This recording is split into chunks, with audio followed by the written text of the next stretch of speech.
ಯಾವಾಗರೆ ಮನ್ಯಾಗ ಕಾಯಿಪಲ್ಯ ಅಂದ್ರೆ ತರಕಾರಿ ಇರಲಿಲ್ಲಪ್ಪ ಅಂತಂದ್ರೆ ಬರೀ ಉಳ್ಳಾಗಡ್ಡಿ ಟೊಮೆಟೊ ಅಷ್ಟೇ ಇದ್ರೆ ಸಾಕು. ಈ ಪಲ್ಯನ ಒಂದ್ಸಲ ಟ್ರೈ ಮಾಡಿ ನೋಡ್ರಿ. ಚಪಾತಿ ಮತ್ತು ರೈಸ್ ಜೋಡಿ ಬೆಸ್ಟ್ ಕಾಂಬಿನೇಷನ್ ಅಂತಲೇ ಹೇಳ್ಬೋದು. ಒಂದು ಕಡಾಯಿ ಬಿಸಿ ಮಾಡೋಕ್ಕಿಟ್ಟು 1-2 ಟೇಬಲ್ ಸ್ಪೂನಷ್ಟು ಎಣ್ಣೆ ಹಾಕ್ರಿ. ಎಣ್ಣೆ ಚಲೋ ತಂಗ ಬಿಸಿ ಆದಮೇಲೆ 1 ಚಮಚ ಜೀರಿಗೆ ಹಾಕ್ರಿ. ಜೀರಿಗೆ ಸ್ವಲ್ಪ ಸಿಡಿದ ಮೇಲೆ ಸಿಪ್ಪಿ ಬಿಡಿಸಿ ಜಜ್ಜಿದ್ದು ಬೆಳ್ಳುಳ್ಳಿ ಹಾಕ್ರಿ. ಆಮೇಲೆ ತುರಿದಿದ್ದು ಶುಂಠಿ, 1-2-3 ಒಣ ಮೆಣಸಿನ್ಕಾಯಿನ ಮುರಿದು ಹಾಕ್ರಿ. ಮತ್ತು ಸ್ವಲ್ಪ ಹಿಂಗೆ ಹಾಕ್ಬಿಟ್ಟು ಇದನ್ನು ಸ್ವಲ್ಪ ಹೊತ್ತನ ಹುರಿಬೇಕು. ಒಂದು 10-15 ಸೆಕೆಂಡ್ ಇದನ್ನು ಹುರಿದ ಮೇಲೆ ಇದ್ರಾಗ 1-2-3 ಟೊಮೆಟೊನ ಮಿಕ್ಸರ್ನಾಗ ಚಲೋ ತಂಗಿ ರುಬ್ಬಿ ಹಾಕ್ರಿ. ಆದ್ರೆ ಲಕ್ಷ ಇರಲಿ, ಹುಳಿ ಟೊಮೆಟೊ ಉಪಯೋಗಿಸ್ಬೇಡ್ರಿ. ಇನ್ನೊಂದು ಜಾಮ್ ಟೊಮೆಟೊ, ಸ್ವೀಟ್ ಟೊಮೆಟೊ ಅಂತ ಬರುತ್ತಲ್ಲ, ಅದನ್ನು ಉಪಯೋಗಿಸ್ರಿ.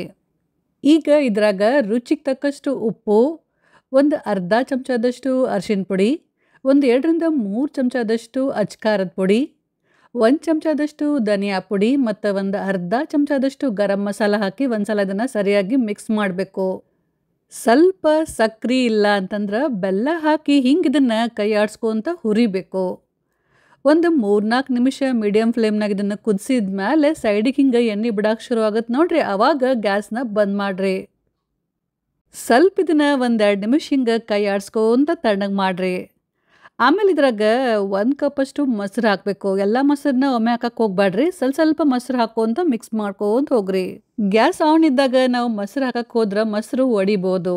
ಅದಕ್ಕೆ ಮಸಾಲಿನ ಹುರಿದು ತಣ್ಣಗೆ ಮಾಡಿರಿ. ಸ್ವಲ್ಪ ಅದು ತಣ್ಣಗೆ ಆದಮೇಲೆ ಅವಾಗ ಮೊಸರು ಹಾಕಿ ಚಲೋ ತೆಂಗೆ ಮಿಕ್ಸ್ ಮಾಡಿ ಆಮೇಲೆ ಗ್ಯಾಸ್ನ ಮತ್ತೆ ನಾವು ಆನ್ ಮಾಡಬೇಕು. ಎಲ್ಲ ಮೊಸರು ಹಾಕಿ ಸರಿಯಾಗಿ ಮಿಕ್ಸ್ ಮಾಡಿದ್ಮೇಲೆ ಈಗ ಇದ್ರಾಗ 3-4 ಉಳ್ಳಾಗಡ್ಡಿ ಹಾಕಕತ್ತೀನಿ ರೀ. ಉಳ್ಳಾಗಡ್ಡಿನ ಹಿಂಗೆ ಕಟ್ ಮಾಡಿ ಹಾಕಬೇಕು. ಒಂದ್ಸಲ ಮಸಾಲೆ ಜೊತೆ ಉಳ್ಳಾಗಡ್ಡಿನ ಸರಿಯಾಗಿ ಮಿಕ್ಸ್ ಮಾಡಿದ್ಮೇಲೆ ಅವಾಗ ನಾವು ಗ್ಯಾಸ್ ಆನ್ ಮಾಡಿ ಸಣ್ಣ ಉರಿ ಒಳಗೆ ಇಟ್ಬಿಟ್ಟು ಹುರಿಬೇಕು. 1-2 ನಿಮಿಷ ತನ ಮೀಡಿಯಂ ಫ್ಲೇಮ್ನಾಗ ಇದನ್ನು ಮಸಾಲೆ ಜೋಡಿ ಉಳ್ಳಾಗಡ್ಡಿನ ಚಲೋ ತಂಗೆ ಹುರಿಬೇಕು. ಲಕ್ಷ ಇರಲಿ, ಒಟ್ಟ ಕೈ ಬಿಡಕ್ಕೆ ಹೋಗ್ಬೇಡ್ರಿ. 1-2 ನಿಮಿಷ ಇದನ್ನು ಚಲೋ ತಂಗೆ ಹುರಿದ್ಮೇಲೆ ಅವಾಗ ಉರಿನ ಸಣ್ಣ ಮಾಡಿರಿ. ಇದ್ರ ಮೇಲೆ ಮುಚ್ಚಿಬಿಟ್ಟು 1-2-3 ನಿಮಿಷ ಸಣ್ಣ ಉರಿ ಒಳಗೆ ಉಳ್ಳಾಗಡ್ಡಿನ ಬೇಯಿಸ್ಬೇಕು. ಅವಾಗವಾಗ ಮುಚ್ಚಳ ತೆಗೆದು ಮೇಲೆ ಕೆಳಗೆ ಮಿಕ್ಸ್ ಮಾಡ್ಕೊಂತಿರ್ಬೇಕು. ಸ್ವಲ್ಪ ಏನರೆ ನೀರು ಬೇಕಪ್ಪ ಅಂತ ಅನಿಸಿದ್ರೆ ಸ್ವಲ್ಪ ನೀರು ಹಾಕ್ಕೋಬೋದು. ಈರುಳ್ಳಿ ಸ್ವಲ್ಪ ಮೆತ್ತಗಾಗೋ ತನಕ ಬೇಯಿಸಿದ್ರೆ ಆಯಿತು. ಲಾಸ್ಟಿಗೆ ಕಟ್ ಮಾಡಿದ ಭಾಳಷ್ಟು ಕೊತ್ತಂಬರಿ ಸೊಪ್ಪು ಹಾಕಿ ಒಂದ್ಸಲ ಸರಿಯಾಗಿ ಮಿಕ್ಸ್ ಮಾಡಿ ಗ್ಯಾಸ್ನ ಬಂದ್ ಮಾಡಿರಿ. ಮಸ್ತ್ ಬಿಸಿ ಬಿಸಿ ಖಾರ ಪಲ್ಯನ ಚಪಾತಿ ಇಲ್ಲ ಅಂತಂದ್ರೆ ರೈಸ್ ಜೋಡಿ ಎಂಜಾಯ್ ಮಾಡಿರಿ. ಇವತ್ತಿನ ರೆಸಿಪಿ ಚಲೋ ಅನಿಸಿದ್ರೆ ಲೈಕ್ ಮತ್ತು ಕಮೆಂಟ್ ಮಾಡೋದನ್ನ ಮಾತ್ರ ನೆನಪು ಹಾರಕ್ಕೆ ಹೋಗಬೇಡ್ರಿ. ಒಂದ್ಸಲ ಟ್ರೈ ಮಾಡಿ ನೋಡಿ ಹೆಂಗಾಗಿತ್ತು ಅಂತೇಳಿ ಕಮೆಂಟ್ ಮಾಡಿರಿ. Thank you.